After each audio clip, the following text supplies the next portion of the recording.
Eu quero primeiro começar falando da questão do desafio da ancoragem. O problema da gente pensar na ancoragem é que a gente está sempre na parte mais frágil do alinhador. Então, quando a gente está falando de ancoragem, quando a gente está falando de alinhador, a gente precisa pensar que enquanto a gente está distalizando e os nossos dentes são a nossa ancoragem, os dentes do segmento anterior, como o bloco maior é lá, a gente consegue ter uma resposta melhor. Agora, a partir do momento em que a gente precisa fazer com que a retração dos dentes anteriores aconteçam, e aí quem vai sustentar isso são os molares que recém-distalizaram e que estão na parte mais vulnerável do alinhador, que é o segmento posterior, a extremidade final do plástico, né, digamos assim, a gente começa a ter problema. E aí eu trouxe esse caso para ilustrar. Esse é um caso que eu já mostrei algumas vezes em aula, não sei se vocês já viram esse caso. É um caso de uma paciente do meu consultório e eu fui a terceira ortodontista dela. E sabe que quando ela veio, a queixa principal dela, obviamente, né, era a protrusão desses incisivos superiores e inferiores. Só que o problema é que eu não podia pensar em trabalhar com elástico, veja, porque eu já estava no meu limite da protrusão dos inferiores. E aí, então, inicialmente eu fiz o primeiro planejamento dela e a gente optou por trabalhar com distalização sequenciada nesse caso. Então, como vocês estão vendo aqui, a gente foi distalizando dente a dente, né, na intenção de fazer a correção desse nosso caso. E aqui é onde eu vou cometer o meu primeiro erro em relação a ele, né? Nesse planejamento, se você parar para observar, eu tenho muita distalização e eu praticamente não tenho nada de correção de curva de SPI, tá vendo? Então foi aqui o meu primeiro erro em relação a um planejamento como esse, que ele poderia ter evoluído melhor se eu tivesse planificado essa curva. Mas percebe que era uma paciente muito colaboradora, né? Ela teve uma excelente evolução na distalização. E enquanto o meu segmento posterior está distalizando, igual eu falei para vocês, percebe que enquanto o meu segmento anterior estava sendo meu suporte, estava tudo indo bem. Nessa fase, gente, o que acontece? Eu pioro a leitura do meu apinhamento, da minha protrusão, e isso é muito importante da gente falar com o nosso paciente, né? É como uma mola, é igual na ortocorretiva.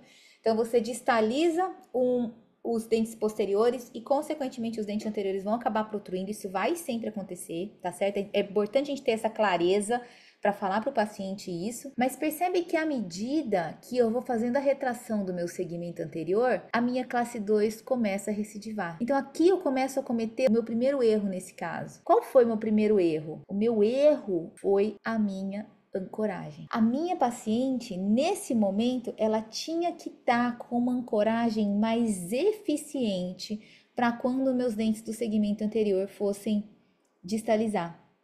Então esse é o primeiro ponto que a gente tem que falar. E por que a gente tem que falar sobre isso? Porque um dos movimentos que a gente mais faz é a distalização com o alinhador. É um movimento muito previsível, o alinhador é bom para distalizar. A gente tem diversos artigos que falam que até 2,5 mm de distalização é completamente previsível. Tudo bem que 2,5 mm não é muito, mais do que isso a gente teria que contar com mecânica coadjuvante, mas é bom, né? Então a gente sabe que é muito eficiente e aí a gente precisa entender como é que a gente pode melhorar isso. Bom, e a gente pode melhorar isso sempre de algumas formas. A primeira, sem dúvida nenhuma, é a gente pensar em elástico de classe 2.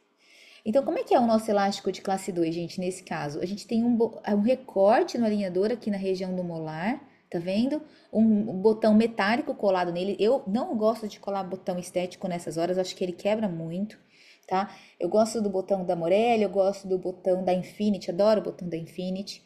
Bem pequenininho, pescoço fininho assim, gosto muito dele. E o elástico bem no cut do alinhador, tá vendo? Para poder fazer a correção. Na verdade, não é nem a correção. O que ele faz nesse momento? Ele potencializa a minha distalização do segmento anterior sem sobrecarregar tanto o meu posterior. Porque quando eu não tenho elástico, quem suporta essa retração são os molares que acabaram de corrigir. Por isso a gente experimenta a recidiva tão fácil, tá? Então é muito importante a gente fazer isso.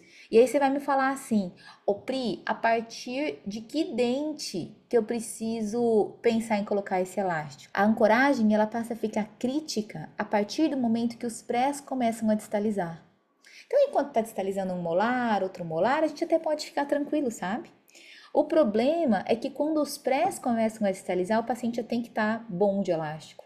Então, é importante que quando você estiver na distalização do primeiro molar, por exemplo, você já comece a introduzir o elástico para o paciente, para ele começando a usar, ele ganhando ritmo de uso, e aí com ele utilizando melhor, você consegue ficar tranquilo para poder ter certeza que a sua mecânica vai fluir bem. Agora, outra alternativa é você trabalhar com mini implantes. tá vendo?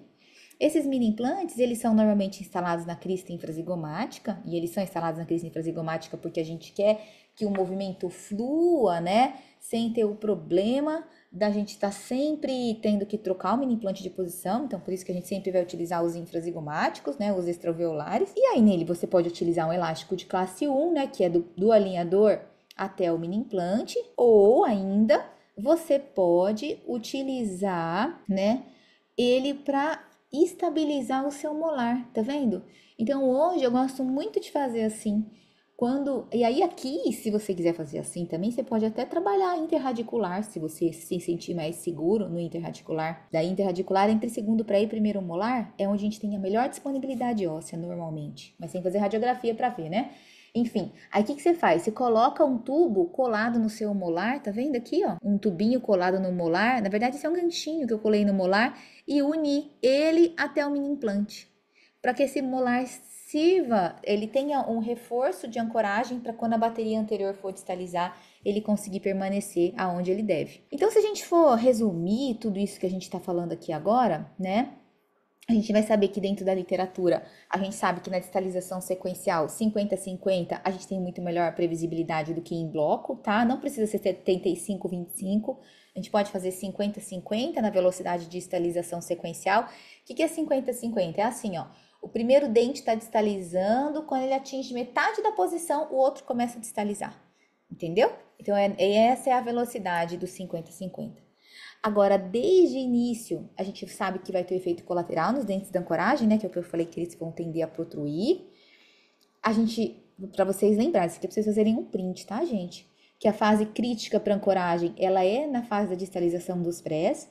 E para a gente lembrar de planificar a curva de SPI. Porque quando a gente planifica a curva de SPI, é igual na horta corretiva. A gente precisa planificar a curva para a gente conseguir fazer a correção eficiente, né? Da nossa distalização. Quantas vezes a gente fez um alinhamento e nivelamento e aí a gente não planificou direito a curva e ficou com aquele diastema na distal do lateral que a gente tinha que terminar de retrair, só que não conseguia porque não tinha trespasse. A mesma coisa acontece no alinhador. Então é importante planificar a curva de SPI, tá? Muito importante a gente lembrar disso.